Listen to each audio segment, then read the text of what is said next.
Olá, sejam bem-vindos ao BMC Business. Eu sou a Hanna Beltrão e está na hora do nosso encontro diário com os CEOs e gestores das principais empresas listadas no mercado. Uma ótima oportunidade para conhecer as iniciativas empreendedoras, os resultados e as prospecções dessas companhias. E você, é claro, é sempre o nosso principal convidado para essa conversa que hoje é com o Fábio Cefaly, diretor de Relações com Investidores e Novos Negócios da M. Dias Branco. Mas antes, vamos conhecer um pouco mais sobre o grupo.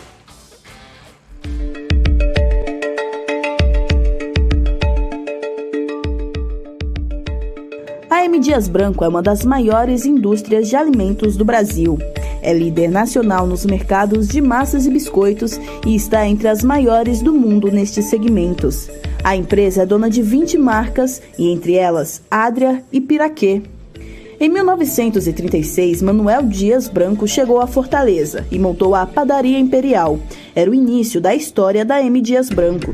65 anos depois, a empresa está presente em todo o país, com marcas regionais e nacionais. A partir da sede, no Ceará, a companhia adotou uma estratégia de construção e aquisição de novas indústrias.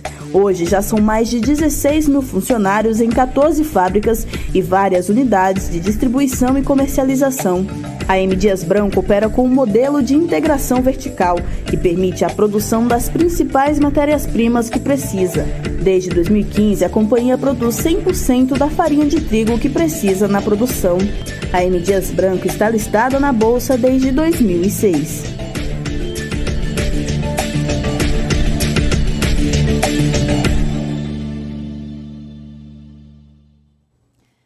E você quer conhecer um pouco mais sobre a companhia? Participe, mande agora a sua pergunta lá no nosso chat para a gente conversar agora com o Fábio Cefaly, diretor de RI e Novos Negócios da M. Dias Branco. Olá, Fábio, seja muito bem-vindo aqui no Business. Oi, Hanna, boa noite. É um prazer participar com vocês de novo aqui do programa. Obrigado pelo convite. Prazer é todo nosso. Imagina, pode ficar à vontade, sabe como é que funciona, né? É uma conversa mesmo para o investidor ficar cada vez, né, mais próximo, né, de cada companhia, e o BMC Business, é claro, é sempre o melhor lugar para isso. Bom, vamos começar então, né, já a nossa conversa de hoje falando dos números do último balanço, né, já que no terceiro trimestre a M. Dias Branco chegou aí a 2,18 bilhões de reais em receita líquida, número recorde para um trimestre. E um avanço também, esse avanço foi puxado pelo maior preço médio, que chegou a R$ 4,08 aí por quilo, 32% a mais do que o que era visto um ano antes. Queria que você falasse qual é a análise que vocês fazem em relação a esses números e se eles vieram dentro da expectativa da empresa. Sem dúvida, um ano desafiador, mas que ao mesmo tempo mostrou uma evolução dos nossos resultados. Nós partimos de um primeiro trimestre que foi o mais fraco na história da empresa, principalmente em termos de rentabilidade, né? Várias iniciativas foram iniciadas em 2021, tanto em receita quanto em custos e despesas, e nós conseguimos chegar no terceiro trimestre a essa receita recorde de mais de 2 bilhões de reais, com uma boa recuperação de margem EBITDA ao longo do ano, chegando no terceiro trimestre com 13% de margem, né?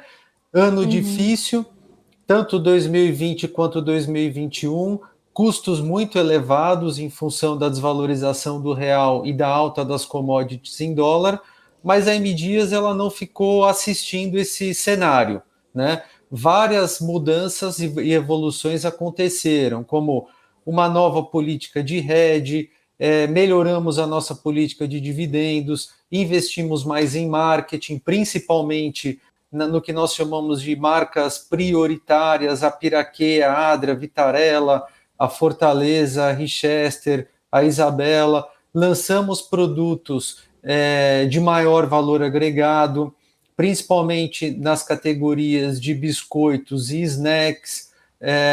Ganhamos produtividade. A M. Dias Branco, no ano passado, conduziu um programa de eficiência e produtividade que capturou 400 milhões de reais entre custos e despesas, o que foi importantíssimo nos últimos 2 trimestres. Melhoramos o capital de giro, ou seja, liberamos caixa através de capital de giro, encerramos o terceiro tri com uma posição de caixa líquido, ou seja, mais caixa do que dívida, o que é algo que precisa ser destacado no ambiente que nós estamos vivendo, né? Mantivemos o nosso rating AAA e recentemente fizemos a nossa 7ª aquisição, que foi a Latinex, que é uma empresa do Paraná, que tem no seu portfólio 4 marcas de alto valor agregado. Pois é, né? E falando sobre aquisições, no comecinho do mês de novembro, vocês finalizaram a compra da Latinex, uma empresa de comidas fit. E como é que foi essa negociação? Queria que você contasse para a gente um pouquinho como é que foi e em relação aos benefícios e também valores dessa compra. O valor da aquisição é de 180 milhões de reais a 272 milhões. Essa diferença ela deve-se a um critério que foi colocado na aquisição a partir de algumas métricas para os próximos 2 anos. O fundador da empresa continua conosco na figura de um prestador de serviço ao longo dos próximos 2 anos, e é uma aquisição que ela tem um encaixe de 100% na nossa estratégia. Lembrando que a nossa estratégia é uma estratégia de crescimento com lucratividade, priorizando os produtos com maior valor agregado. Então, a Latinex tem o que você comentou, que são produtos fit ou aqueles que estão ali na saudabilidade, com a marca Fit Food. Tem também o que a gente chama de Tex-Mex na marca Fronteira e sais e temperos nas marcas Smart e Taste & Co. E a Latinex ela já tinha licença para distribuir no Brasil uma marca de chips de batatas ou snacks de batatas que chama Tyrrells, que é uma marca inglesa, né? Então a gente vê um potencial altíssimo de expandir a Latinex para todo o Brasil utilizando a nossa distribuição.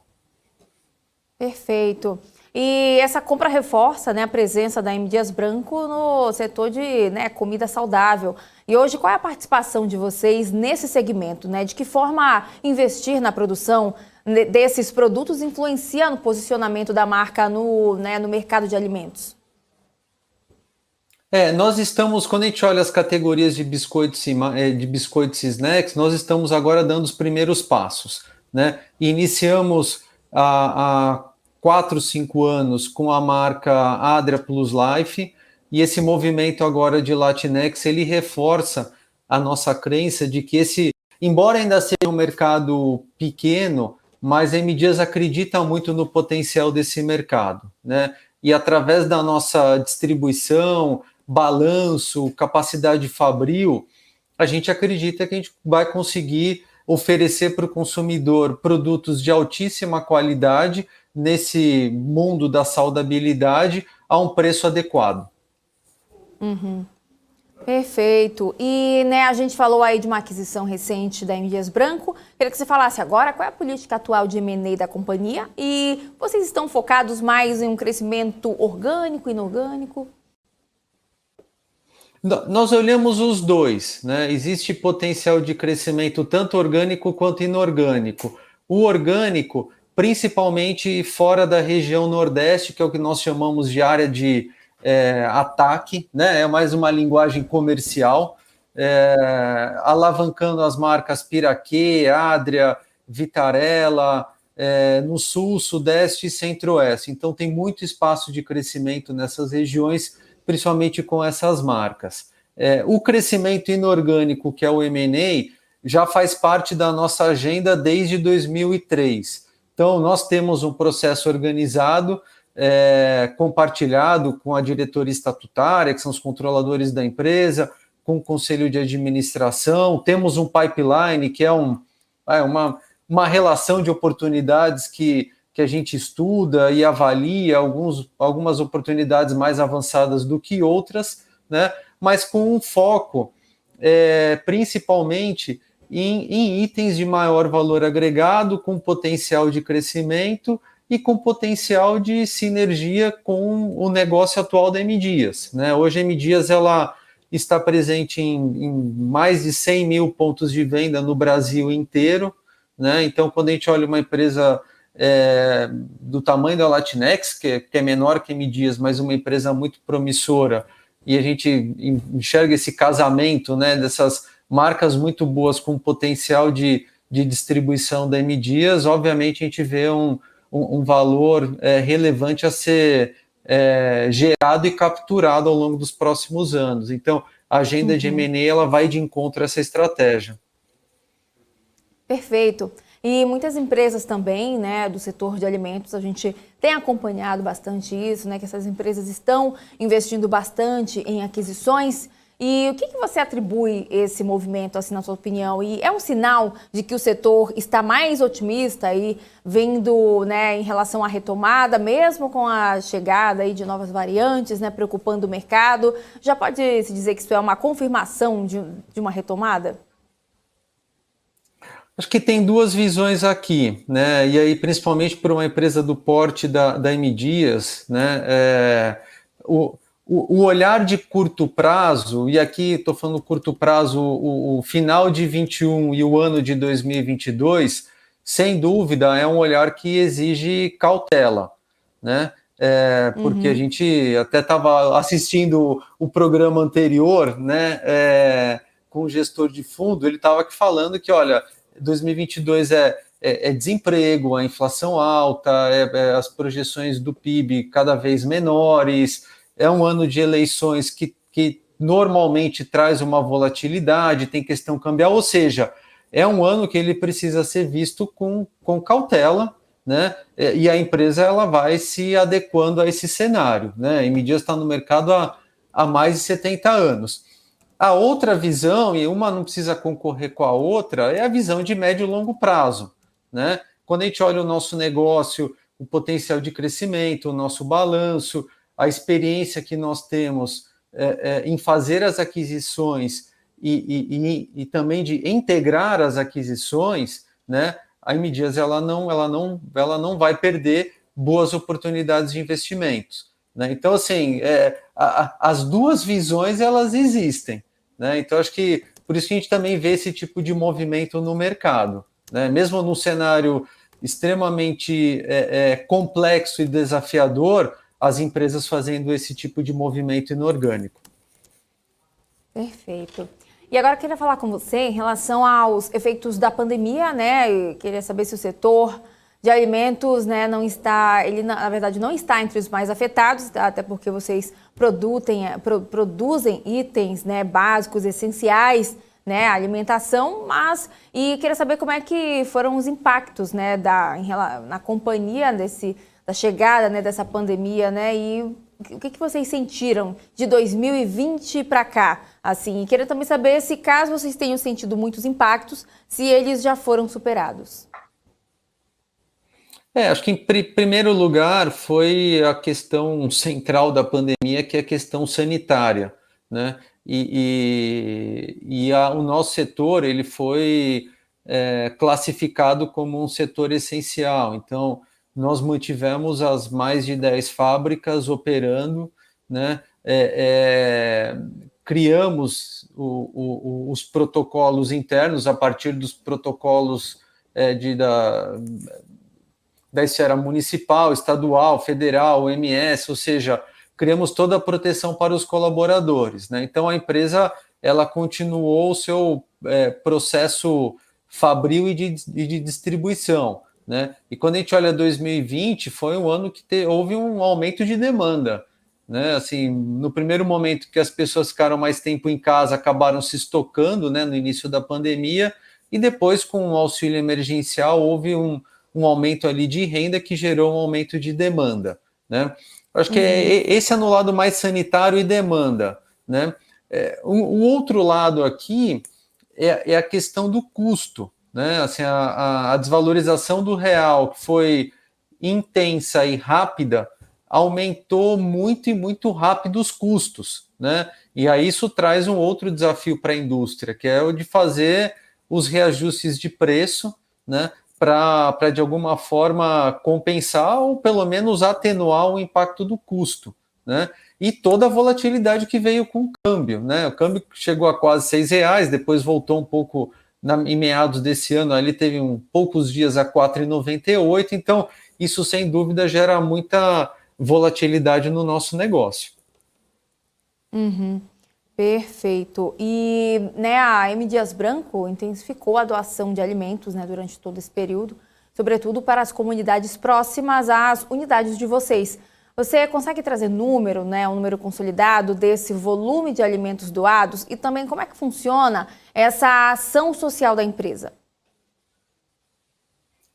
Nós temos fábricas e são fábricas muito grandes, entre fábricas e moinhos, em vários estados, né? Vários estados do Nordeste, no Rio de Janeiro, em São Paulo, no Rio Grande do Sul, agora com a Latinex no Paraná, e o time da M. Dias, ele faz um trabalho frequente e muito próximo com as comunidades de entorno dessas fábricas, né? E algumas são comunidades muito carentes, né?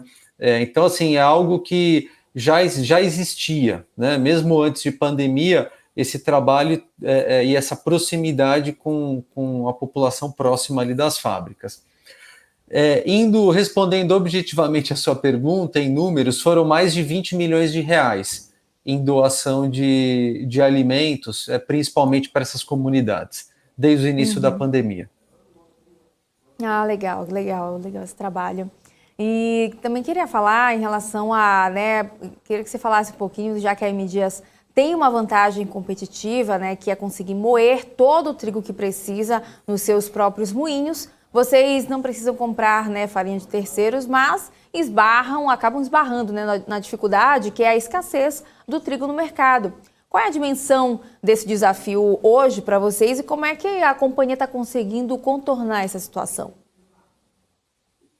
O desafio, sem dúvida, ele é grande, não só para a M. Dias, mas para todas as empresas que participam desse setor, tanto em biscoitos, massas e farinha de trigo, né?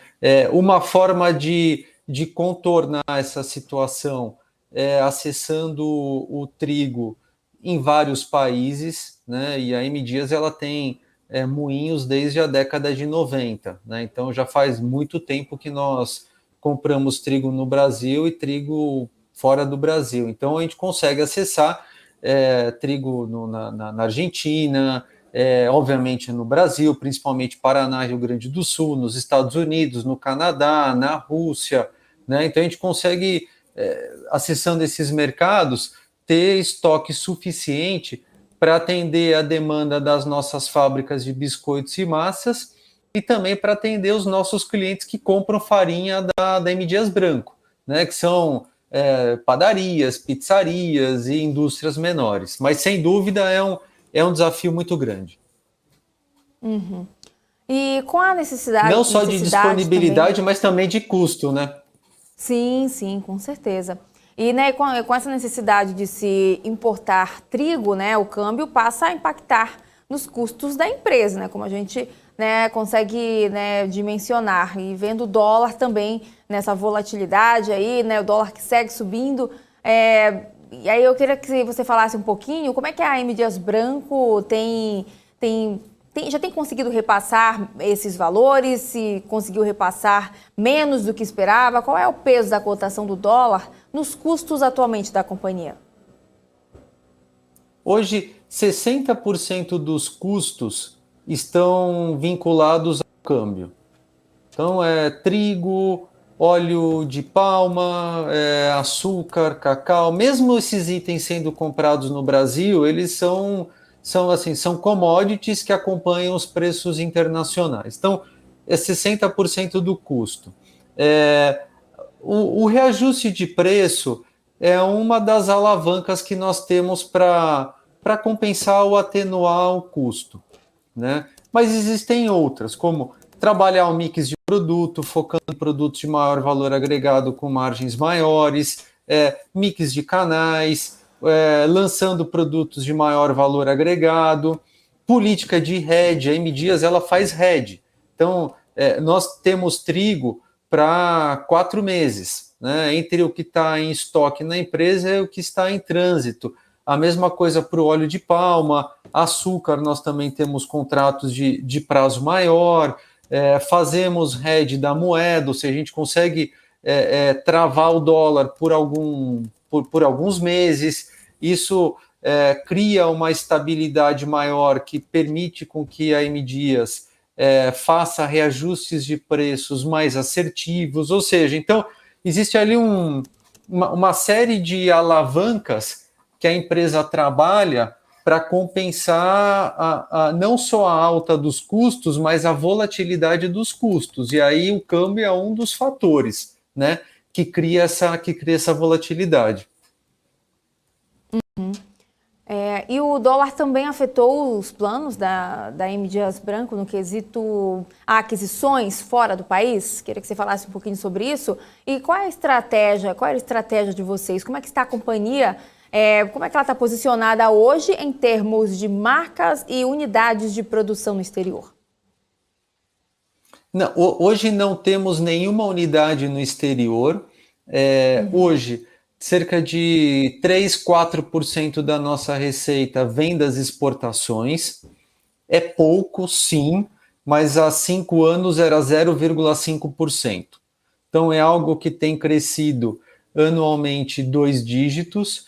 Exportamos para mais de 40 países, marcas da M. Dias e private label para os Estados Unidos, né? Então, assim, acreditamos muito no mercado externo, o crescimento, o caminho inorgânico, ele está sim disponível, então é algo que nós constantemente avaliamos as oportunidades, mas sem dúvida o patamar atual do câmbio é um fator que precisa ser considerado, porque realmente pode deixar um movimento de aquisição fora do Brasil a um preço inadequado, mas o processo de estudar as oportunidades, avaliar, compartilhar com o conselho e diretoria estatutária, esse processo continua.